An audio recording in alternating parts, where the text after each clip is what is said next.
ನರೇಂದ್ರ ಮೋದಿಯವರು ನಾಮಪತ್ರವನ್ನ ಸಲ್ಲಿಸಿದಂತಹ ಸಂದರ್ಭವನ್ನ ನೋಡ್ತಾ ಇದ್ದೀರಾ. ಅಲ್ಲಿ ಪ್ರಧಾನಮಂತ್ರಿ ನರೇಂದ್ರ ಮೋದಿಯವರು ಜಿಲ್ಲಾಧಿಕಾರಿಗಳಿಗೆ ನಾಮಪತ್ರವನ್ನ ಸಲ್ಲಿಸಿದ್ರು. ಅದಾದ್ಮೇಲೆ ಅಲ್ಲಿ ನಾಮಪತ್ರ ಸಲ್ಲಿಸುವಂತಹ ಸಂದರ್ಭದಲ್ಲೂ ಕೂಡ ಪ್ರಮಾಣ ವಚನವನ್ನ ಸ್ವೀಕರಿಸುವ ರೀತಿಯ ಸಂದರ್ಭದಲ್ಲಿ ಯಾವ ರೀತಿಯಾಗಿ ಪ್ರಮಾಣ ವಚನವನ್ನ ಸ್ವೀಕಾರ ಮಾಡ್ತಾರೆ ಅದೇ ರೀತಿಯಾಗಿ ನಾಮಪತ್ರದಲ್ಲಿ ಇರುವಂತಹ ಎಲ್ಲಾ ಅಂಶಗಳನ್ನ ಕೂಡ ಓದಬೇಕಾಗಿರುತ್ತೆ.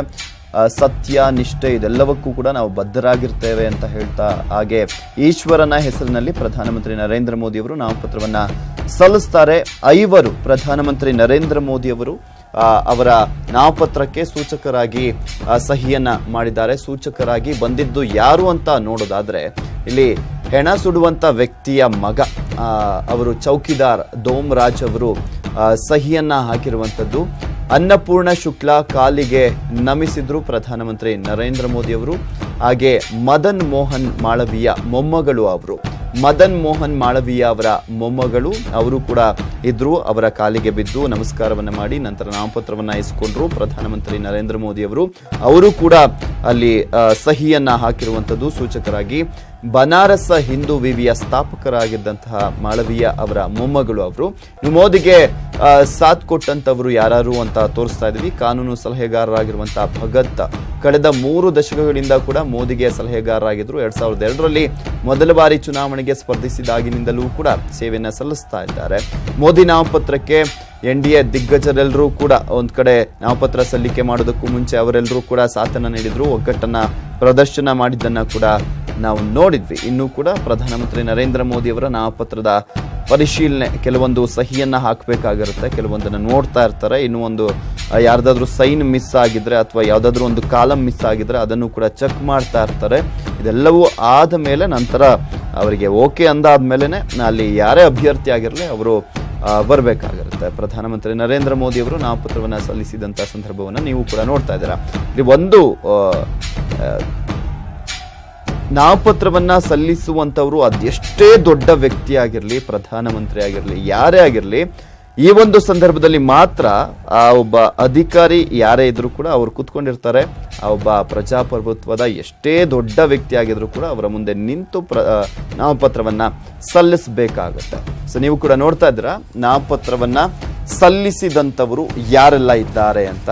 ಅದರಲ್ಲಿ ನಾಮಪತ್ರ ಸಲ್ಲಿಕೆ ಮಾಡಿದಂತಹ ಸಂದರ್ಭದಲ್ಲಿ ಪ್ರಧಾನಮಂತ್ರಿ ನರೇಂದ್ರ ಮೋದಿ ಅವರ ನಾಮಪತ್ರದಲ್ಲಿ ಯಾರೆಲ್ಲ ಸೂಚಕರಾಗಿ ಸಹಿಯನ್ನ ಹಾಕಿದ್ರು ಅನ್ನೋದನ್ನ ಕೂಡ ತೋರಿಸ್ತಾ ಇದ್ದೀವಿ. ವಿವಿಧ ಕ್ಷೇತ್ರಗಳ ಗಣ್ಯರು ಇಲ್ಲಿ ನಾಮಪತ್ರಕ್ಕೆ ಸೂಚಕರಾಗಿ ಸಹಿಯನ್ನ ಹಾಕಿರುವಂತದ್ದು. ಅನ್ನಪೂರ್ಣ ಶುಕ್ಲಾ ಅವರು ನಾಮಪತ್ರಕ್ಕೆ ಸಹಿಯನ್ನ ಹಾಕಿದ್ದಾರೆ. ಮೋದಿಗೆ ಸಾಥ್ ಕೊಟ್ಟಿದ್ದಾರೆ. ಮತ್ತು ಒಂದ್ ಕಡೆ ಕಾನೂನು ಸಲಹೆಗಾರ ಭಗತ್ ಅವರು ಕೂಡ ಪ್ರತಿಯೊಬ್ಬರಿಗೂ ಕೂಡ ವಿವಿಧ ಕ್ಷೇತ್ರಗಳ ಹಿನ್ನೆಲೆ ಇದೆ. ಇಲ್ಲಿ ಚೌಕಿದಾರ್ಗೆ ಮತ್ತೊಬ್ರು ಚೌಕಿದಾರನೇ ಸೂಚಕರಾಗಿ ಸಹಿಯನ್ನ ಹಾಕಿದ್ದಾರೆ. ಇಲ್ಲಿ ಯಾರೆಲ್ಲ ಸಹಿಯನ್ನ ಹಾಕಿರುವಂತವ್ರು ಅನ್ನೋದನ್ನ ಕೂಡ ತೋರಿಸ್ತಾ ಇದೀವಿ. ಮತ್ತು ಒಂದ್ ಕಡೆ NDA ದಿಗ್ಗಜರೆಲ್ಲರೂ ಕೂಡ ಸಾಥನ್ನ ಕೊಟ್ಟಿದ್ರು. ನಾಮಪತ್ರ ಸಲ್ಲಿಕೆಗೂ ಮುನ್ನ ನಿತೀಶ್ ಕುಮಾರ್ ಅವರಾಗ್ಲಿ, ಉದ್ಧವ್ ಠಾಕ್ರೆ ಅವರಾಗ್ಲಿ, ರಾಮ್ ವಿಲಾಸ್ ಪಾಸ್ವಾನ್, ಹಾಗೆ ಪನ್ನೀರ್ ಸೆಲ್ವಂ, ಪ್ರಕಾಶ್ ಸಿಂಗ್ ಬಾದಲ್. ಇನ್ನು ಪ್ರಕಾಶ್ ಸಿಂಗ್ ಬಾದಲ್ ಅವರು ತುಂಬಾ ಹಿರಿಯರು ರಾಜಕಾರಣಿ. ಸೊ ಹೀಗಾಗಿ ಅವರ ಕಾಲಿಗೆ ಬಿದ್ದು ನಮಸ್ಕಾರವನ್ನ ಕೂಡ ಮಾಡಿ ಆಶೀರ್ವಾದವನ್ನ ಕೂಡ ಪಡ್ಕೊಂಡ್ರು ಪ್ರಧಾನಮಂತ್ರಿ ನರೇಂದ್ರ ಮೋದಿ ಅವರು. ನಮೋ ನಾಮಪತ್ರದ ಹೈಲೈಟ್ಸ್ ಅನ್ನ ಕೂಡ ತೋರಿಸ್ತಾ ಇದ್ವಿ. ಸೂಚಕರಾಗಿ ಬಂದಿದ್ದು ಯಾರೆಲ್ಲ ಸೂಚಕರಾಗಿ ಸಹಿಯನ್ನ ಹಾಕಿದ್ರು ಅಂತ. ಹೆಣಸುಡುವ ವ್ಯಕ್ತಿಯ ಮಗ ಚೌಕಿದಾರ್ ದೋಮ್ರಾಜ್ ಅವರು ಸಹಿಯನ್ನ ಹಾಕಿದ್ರು ಪ್ರಧಾನಮಂತ್ರಿ ನರೇಂದ್ರ ಮೋದಿ ಅವರ ನಾಮಪತ್ರಕ್ಕೆ. ಆ ಒಂದು ನಾಮಪತ್ರದ ಮೇನ್ ಹೈಲೈಟೇ ಅದು ಸೂಚಕರಾಗಿ ಸಹಿ ಹಾಕುವರಲ್ಲಿ. ಅದರಲ್ಲೂ ಕೂಡ ವಿವಿಧ ಕ್ಷೇತ್ರದ ಗಣ್ಯರನ್ನೇ ಆರಿಸಿಕೊಂಡಿದ್ದಾರೆ ಪ್ರಧಾನಮಂತ್ರಿ ನರೇಂದ್ರ ಮೋದಿ ಅವರು. ಮತ್ತೊಬ್ರು ಅನ್ನಪೂರ್ಣ ಶುಕ್ಲಾ ಅವರ ಕಾಲಿಗೆ ನಮಿಸಿದ್ರು ನರೇಂದ್ರ ಮೋದಿ ಅವರು ನಾಮಪತ್ರ ಸಲ್ಲಿಕೆ ಮಾಡೋದಕ್ಕೂ ಮುಂಚೆ. ಅವ್ರು ಯಾರು ಅಂತ ನೋಡೋದಾದ್ರೆ ಮದನ್ ಮೋಹನ್ ಮಾಳವೀಯ ಅವರ ಮೊಮ್ಮಗಳು. ಮದನ್ ಮೋಹನ್ ಮಾಳವೀಯ ಅವರು ಬನಾರಸ್ ಹಿಂದೂ ವಿವಿಯ ಸಂಸ್ಥಾಪಕರಾಗಿದ್ದಾರೆ. ಅವರ ಮೊಮ್ಮಗಳು ಅವರು. ಇನ್ನು ಮೋದಿಗೆ ಸಾಥ್ ಕೊಟ್ಟಿದ್ದಂಥದ್ದು ಕಾನೂನು ಸಲಹೆಗಾರರಾಗಿರುವಂತಹ ಭಗತ್ ಅವರು ಕೂಡ ಸಹಿಯನ್ನ ಹಾಕಿದ್ದಾರೆ. ಕಳೆದ 3 ದಶಕಗಳಿಂದ ಮೋದಿಗೆ ಸಲಹೆಗಾರರಾಗಿದ್ದಾರೆ. 2002ರಲ್ಲಿ ಮೊದಲ ಬಾರಿ ಚುನಾವಣೆಗೆ ಸ್ಪರ್ಧಿಸಿದಾಗಿನಿಂದಲೂ ಕೂಡ ಅವರು ಸೇವೆಯನ್ನ ಸಲ್ಲಿಸ್ತಾ ಇದ್ದಾರೆ. 2001ರಲ್ಲಿ ಮುಖ್ಯಮಂತ್ರಿ ಆಗಿದ್ರು. ಆಮೇಲೆ 2002ರಿಂದಲೂ ಕೂಡ ಕಾನೂನು ಸಲಹೆಗಾರರಾಗಿದ್ದಾರೆ. ಇನ್ನು ಕೃಷಿ ವಿಜ್ಞಾನಿ ಕೂಡ ಸಾಥ್ ನೀಡಿದ್ರು. ಇನ್ನು ಸುಭಾಷ್ ಗುಪ್ತಾ RSSನ ಕಾರ್ಯಕರ್ತರು, ಇವರು ಕೂಡ ಪ್ರಧಾನಮಂತ್ರಿ ನರೇಂದ್ರ ಮೋದಿ ಅವರು ನಾಮಪತ್ರವನ್ನ ಸಲ್ಲಿಕೆ ಮಾಡಲು ಬಂದಂತಹ ಸಂದರ್ಭದಲ್ಲಿ ಸೂಚಕರಾಗಿ ಸಹಿಯನ್ನ ಹಾಕಿದ್ದಾರೆ.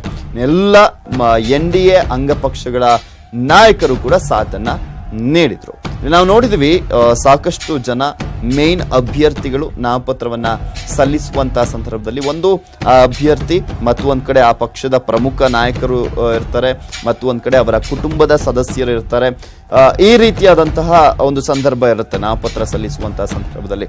ನೀವು ಕೂಡ ನೋಡಿದಿರ ನಮ್ಮ ರಾಜ್ಯದಲ್ಲೂ ಯಾರಾದ್ರೂ ಒಬ್ರು ನಾಮಪತ್ರ ಸಲ್ಲಿಸುವಂತಹ ಸಂದರ್ಭದಲ್ಲಿ ಒಂದು ಆ ಅಭ್ಯರ್ಥಿ ಅವರ ಕುಟುಂಬದವರು ಮತ್ತು ಒಂದ್ ಕಡೆ ಆ ಪಕ್ಷದ ಪ್ರಮುಖರು ಇರ್ತಾರೆ.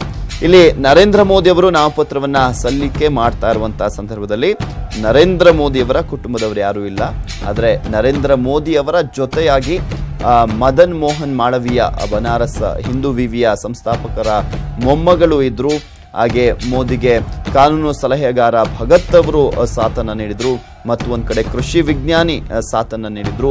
RSS ನ ಕಾರ್ಯಕರ್ತ ಸಾಥನ್ನ ನೀಡಿದ್ರು. ಮತ್ತೆ ಇಲ್ಲಿ ಪ್ರಮುಖವಾಗಿ ನೋಡ್ತಾ ಇದೀವಿ, ಒಟ್ಟು 4 ಸಹಿಯನ್ನ ಮಾಡಿರ್ತಾರೆ ಪ್ರಧಾನಮಂತ್ರಿ ನರೇಂದ್ರ ಮೋದಿ ಅವರ ನಾಮಪತ್ರಕ್ಕೆ. ಕೃಷಿ ವಿಜ್ಞಾನಿ ರಮಾಶಂಕರ್ ಪಟೇಲ್ ಅವರು ನಾಮಪತ್ರಕ್ಕೆ ಸೂಚಕರಾಗಿ ಸಹಿಯನ್ನ ಮಾಡಿದ್ರು. ಹಾಗೆ ಸುಭಾಷ್ ಗುಪ್ತಾ RSS ನ ಕಾರ್ಯಕರ್ತ ಅವರು ಕೂಡ ಸಹಿಯನ್ನ ಮಾಡಿದ್ರು ಸೂಚಕರಾಗಿ. ಪ್ರಧಾನಮಂತ್ರಿ ನರೇಂದ್ರ ಮೋದಿ ಅವರ ನಾಮಪತ್ರಕ್ಕೆ ಸಹಿಯನ್ನ ಹಾಕ್ತಂತ ಎಲ್ಲಾ ಸೂಚಕರ ಹಿನ್ನೆಲೆ ಕೂಡ ಒಂದೊಂದು ಅಂದ್ರೆ ಕ್ಷೇತ್ರಕ್ಕೆ ಸಂಬಂಧಪಟ್ಟಂತವರು, ವಿವಿಧ ಕ್ಷೇತ್ರಗಳಲ್ಲಿ ಸಾಧನೆಯನ್ನ ಮಾಡಿದಂಥವರು, ಅವರೆಲ್ಲರೂ ಕೂಡ ಸೂಚಕರಾಗಿ ಸಹಿಯನ್ನ ಮಾಡಿದ್ರು. ಪ್ರಧಾನಮಂತ್ರಿ ನರೇಂದ್ರ ಮೋದಿ ಅವರು 2ನೇ ಬಾರಿಗೆ ಸಂಸತ್ಗೆ ಪ್ರವೇಶವನ್ನ ಬಯಸಿ ಈಗ ವಾರಣಾಸಿಯಲ್ಲಿ ನಾಮಪತ್ರವನ್ನ ಸಲ್ಲಿಸಿದ್ದಾರೆ.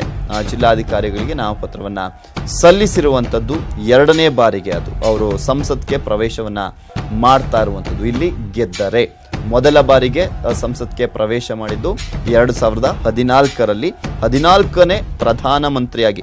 ಇಲ್ಲಿ ವಿಶೇಷತೆ ಅಂದ್ರೆ ಇಲ್ಲಿ ಪ್ರಮುಖವಾಗಿ ನರೇಂದ್ರ ಮೋದಿ ಅವರು ಮುಖ್ಯಮಂತ್ರಿ ಆಗುವಂತಹ ಸಂದರ್ಭದಲ್ಲೂ ಕೂಡ ಅವರು MLA ಆಗಿರಲಿಲ್ಲ. ಒಂದು ಬಾರಿನೂ ಕೂಡ ಶಾಸಕರಾಗಿ ಆಯ್ಕೆ ಆಗಿರಲಿಲ್ಲ. 2001ರಲ್ಲಿ ಶಾಸಕರಾಗಿ ಯಾವುದೇ ರೀತಿಯಾದಂಥ ಕೆಲಸವನ್ನ ಅವರು ಮಾಡಿರಲಿಲ್ಲ ಅದಕ್ಕೂ ಮುಂಚೆ. ಆದರೆ ಮೊದಲ ಬಾರಿ ಆಯ್ಕೆ ಆದಂತಹ ಸಂದರ್ಭದಲ್ಲೇ ಅವರು ಮುಖ್ಯಮಂತ್ರಿ ಆಗಿದ್ದಂಥವ್ರು.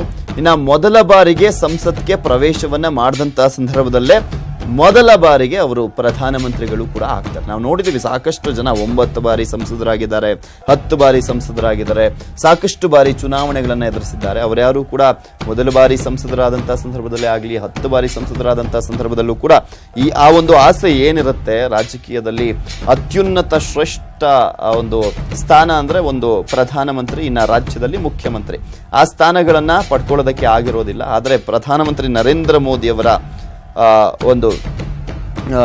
ಅವರು ರಾಜಕೀಯಕ್ಕೆ ಬಂದಂತಹ ಸಂದರ್ಭದಲ್ಲಿ ಮೊದಲ ಬಾರಿಗೆ ಮುಖ್ಯಮಂತ್ರಿ ಆಗ್ತಾರೆ. ಹಾಗೆ ಮೊದಲ ಬಾರಿಗೆ ಸಂಸತ್ತನ್ನ ಪ್ರವೇಶ ಮಾಡಿದಂತಹ ಸಂದರ್ಭದಲ್ಲಿ ಮೊದಲ ಬಾರಿಗೆ ಪ್ರಧಾನಮಂತ್ರಿ ಕೂಡ ಆಗ್ತಾರೆ. ಈಗ 2ನೇ ಬಾರಿಗೆ ಅವರು ಸಂಸತ್ಗೆ ಪ್ರವೇಶ ಮಾಡುವ ನಿಟ್ಟಿನಲ್ಲಿ ನಾಮಪತ್ರವನ್ನ ಸಲ್ಲಿಕೆ ಮಾಡಿದ್ದಾರೆ. ಈಗ ನಾಮಪತ್ರವನ್ನ ಸಲ್ಲಿಕೆ ಮಾಡಿರುವಂತದ್ದು 2ನೇ ಬಾರಿಗೆ ಸಂಸತ್ಗೆ ಪ್ರವೇಶವನ್ನ ಮಾಡುವ ನಿಟ್ಟಿನಲ್ಲಿ ವಾರಣಾಸಿಯಿಂದ ಸ್ಪರ್ಧೆಯನ್ನ ಮಾಡ್ತಾ ಇದ್ದಾರೆ ಪ್ರಧಾನಮಂತ್ರಿ ನರೇಂದ್ರ ಮೋದಿ ಅವರು. 14ನೇ ಪ್ರಧಾನಮಂತ್ರಿಯಾಗಿ ಈಗ ಆಲ್ರೆಡಿ ಕಾರ್ಯವನ್ನ ನಿರ್ವಹಿಸಿದ್ದಾರೆ ಪ್ರಧಾನಮಂತ್ರಿ ನರೇಂದ್ರ ಮೋದಿ ಅವರು. ಈ ಬಾರಿ ಮತ್ತೊಮ್ಮೆ ಅದೇ ಒಂದು ಕ್ಷೇತ್ರದಿಂದ, ವಾರಣಾಸಿ ಕ್ಷೇತ್ರದಿಂದನೇ ಸ್ಪರ್ಧೆಯನ್ನ ಮಾಡ್ತಾ ಇದ್ದಾರೆ. ವಾರಣಾಸಿ ಕ್ಷೇತ್ರದಿಂದ ಸ್ಪರ್ಧೆಯನ್ನ ಮಾಡೋದಕ್ಕೂ ಮುನ್ನ ನಿನ್ನೆ ಯಾವ ರೀತಿಯಾಗಿ ರೋಡ್ ಶೋವನ್ನ ನಡೆಸಿದ್ರು, ಐತಿಹಾಸಿಕ ಒಂದು ರೋಡ್ ಶೋವನ್ನ ನಡೆಸಿದ್ರು. ಹಾಗೆ ಇವತ್ತು ಕೂಡ ವಾರಣಾಸಿ ಕ್ಷೇತ್ರದ ಬೂತ್ ಮಟ್ಟದ ಬಿಜೆಪಿ ಕಾರ್ಯಕರ್ತರು, RSS ನ ಕಾರ್ಯಕರ್ತರ ಪ್ರಮುಖ ನಾಯಕರ ಜೊತೆ ಅವರು ಸಭೆಯಲ್ಲಿ ಪಾಲ್ಗೊಂಡು ನಂತರ ಅಲ್ಲಿ ಮಾತನಾಡಿದ್ರು. ಅದಾದ್ಮೇಲೆ ಕಾಲಭೈರವೇಶ್ವರ ದೇವಸ್ಥಾನಕ್ಕೆ ತೆರಳಿ ವಿಶೇಷವಾದಂತಹ ಪೂಜೆಯನ್ನು ಕೂಡ ಸಲ್ಲಿಸಿದ್ರು.